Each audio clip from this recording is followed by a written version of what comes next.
อันไหนอื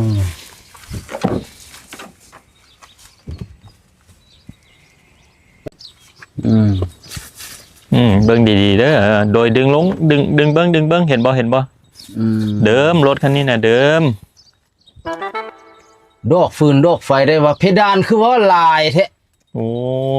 อันบ่อนนั่นเขาเอิ้นนั่นตับโลนี้ว่ามีหัวมักเบ่งบ่แม่นรถผู้เฒ่ามาวะโอ้ยสวยช่างขี้เหล้ามาแต่บ้านไหนเนาะมาเบิ่งรถนี่คือว่าติรถกูหลายแท้กูก็สิขายให้บ่เนาะประตูนี้ก็บ่อยากแจ๊บผมว่ามันคือว่าเบี้ยวๆว่ะเบาะแล้วมันเบาะธรรมดาว่ะบ่แม่นเบาะไฟฟ้าแล้วแว่นเอาลงบ่ได้เด้แว่นนั่นน่ะแว่นมาบ่แม่นเจ้าลืมเปิดกระแจบ่อันค่อยสรุปเบิ่งโดยรวมแล้วเด้อมันก็